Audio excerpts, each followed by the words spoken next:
Chairman. And if you'll indulge me, Mr. Chairman, I'll go into a bit more of a background in terms of neighbourhood plans. And that's one, because this is, of course, the very first example we have in Fairham of a neighbourhood plan. Now, the Titchfield Neighbourhood Forum and the relevant Titchfield Neighbourhood area were formally designated by the Council in March 2017. And it may be worth making the point here, the Deputy kept referring to Titchfield. Of course, what we're looking at here is just the Titchfield Neighbourhood Forum area, which is a very, very significant small element of Titchfield itself in its entirety. The forum in the area were designated back in March 2017 for the purposes of allowing the forum to prepare a neighbourhood plan for that area. And that's the purpose of the local forum.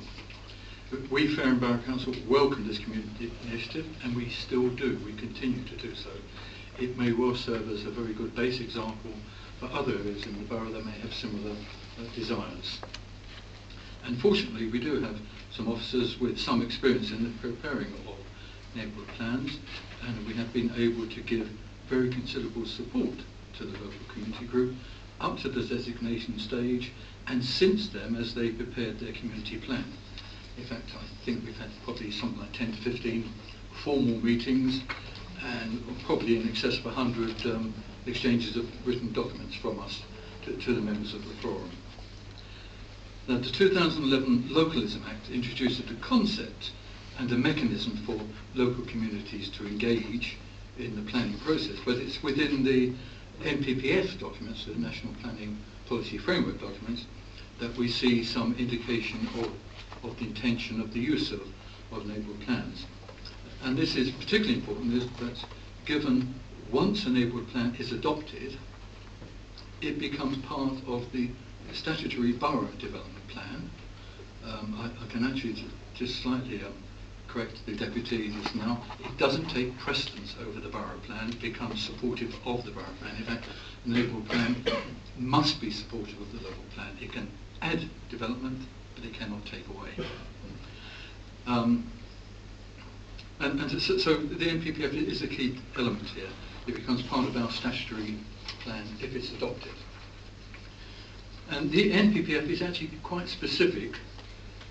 That itself is unusual for the NPPF, but it's actually quite specific in two particular areas in relation to neighbourhood plans.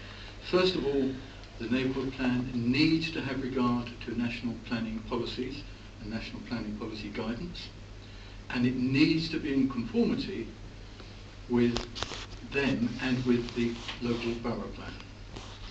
And secondly, although what's driven this has been housing and development, it does recognise if you get community groups together, they like to think about more than just building houses.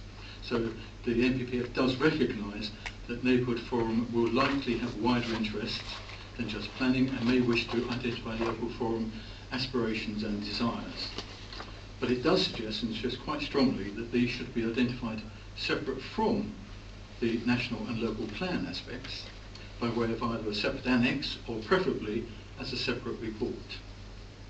Now, this might actually sound a little bit picky and unrealistic, but bearing in mind my earlier comment that once a neighbourhood plan is adopted, it becomes part of our statutory borough plan. I think you understand why that does need to be something that can be used, and it will be used in determining planning applications within the forum area. So keeping separate aspirations like 21-hour zones or the local authority providing more car parking should be kept separate from those aspects that will be looked at in terms of development plans. Now, our role at this stage as the local council is as a statutory consultee on the draft plan as presented by the forum. And tonight the executive is being asked to agree to the proposed council consultation response. The draft plan that we have before us does completely mix and intermingle NPPF planning elements with the forum expressed aspirational elements. And our comments and observations have followed sensibly that sequence and that general format. Now, the NPPF guidance to us in this role says that as a local planning authority, we should provide constructive comments on the emerging local plan or neighbourhood plan, and we should discuss the contents of any supporting documents. The comments we have made are with a view to assisting the Titchfield Neighbourhood Plan Forum to progress their plan to an independent examination, which we would wish to see achieved. Now, at this stage, and I think it's come out quite clearly in our response, we have a number of key concerns about which we have offered suggested amendments to specifics as well as to the overall approach.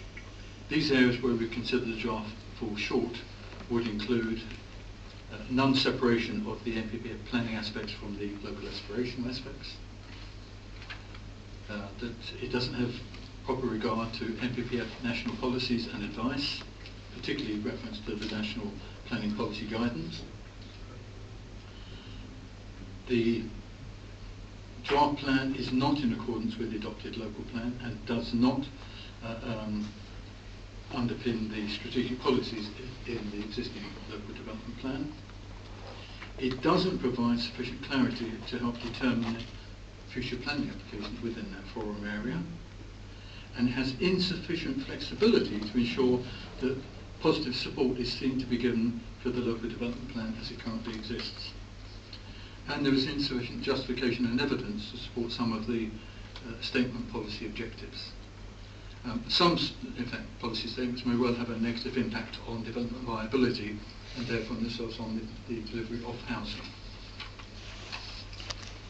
So our overall review is that the plan as presented is not in a state of structure or conformity to make it to the next stage of formal positive review by a government inspector. Now, I would emphasise here that any decisions on the structure and content of the neighbourhood plan for formal submission to the inspector is entirely with the Titchfield Neighbourhood Forum. It's not with us. In terms of the next steps, the forum should consider the comments that they've received, not just from us but from other organisations, and decide if they wish to make changes to their draft plan. And we will continue to provide support to them if they ask us for support during that process. And if they, whatever report they go ahead with or wish to go ahead with, they will provide that to the council, and the council effectively at that point becomes a formal conduit between the neighbourhood forum and the inspectorate. So we will pass a plan to the inspectorate, we pass comments to the inspectorate. The inspectorate may well have pre-review comments to feed back, and we will feed those back. If it gets through the process and goes through to an inspector, and the inspector eventually finds the report sound, we as a council would then act as the organising body for a referendum. And to make the point that referendum is restricted just to the individuals that work in the forum area or live in the forum area or work in the forum area. It doesn't apply to anyone else around the area. So I would hope that I haven't gone through any individual examples of where there's not conformity. I can certainly answer questions if we wish, because there are a number of them. I would hope that the forum do take on board our comments, and we did feed them through in terms of earlier versions of the report that we saw, and that they did choose not to incorporate all the suggestions that we gave them. But I do hope they do, and we will give support to that, because we genuinely do wish to see something go forward which does meet local community desires and objectives, but in a format that we can then use some aspects of it subsequently in looking at any planning policies within the forum area. Just one area that I will highlight in terms of the inadequacy of the supporting data, and it comes partly back to the points that the deputy made.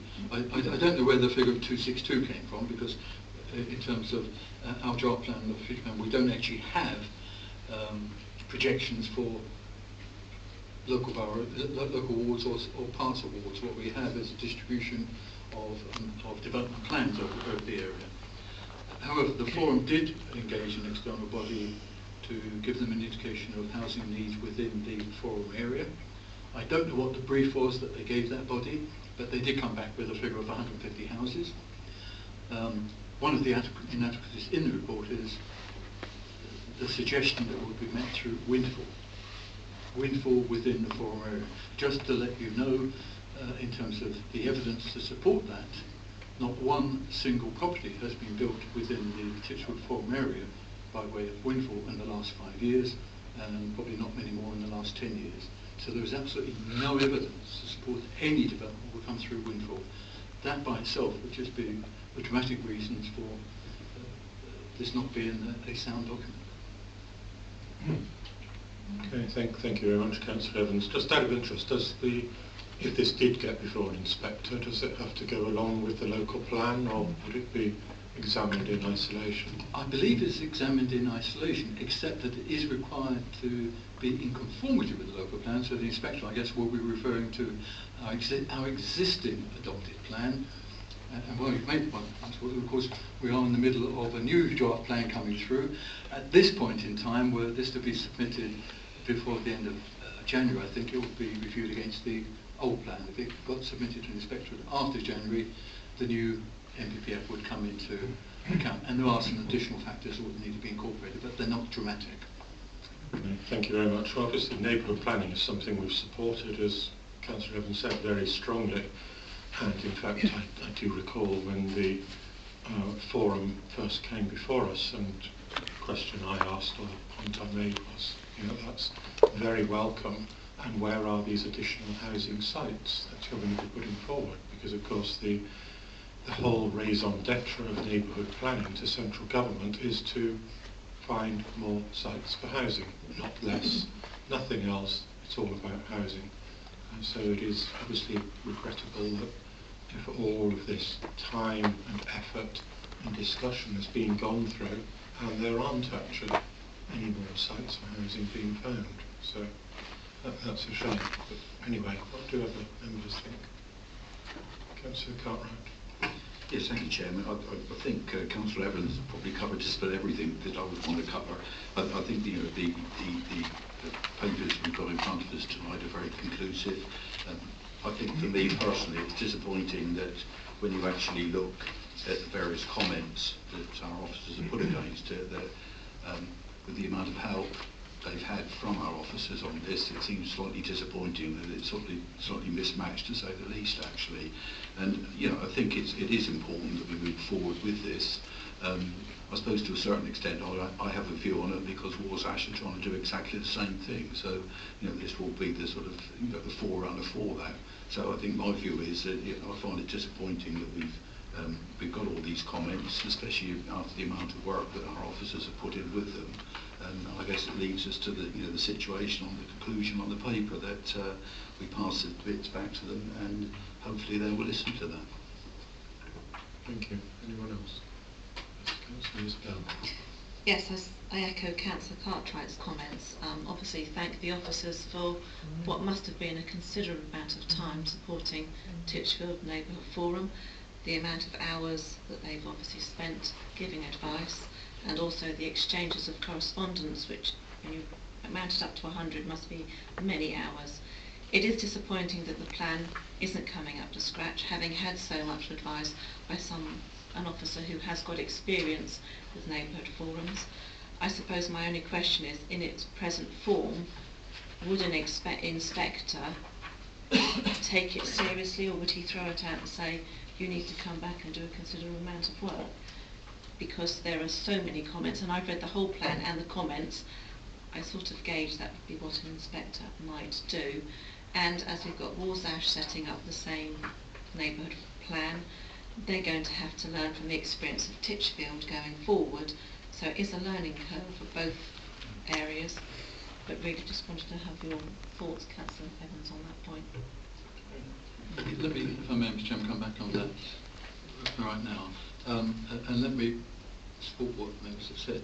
I mean, we do hope that the forum can find the energy, and I guess they do have to find the energy and desire to look at again and restructure and incorporate some changes. Were to go to the inspector in its current form,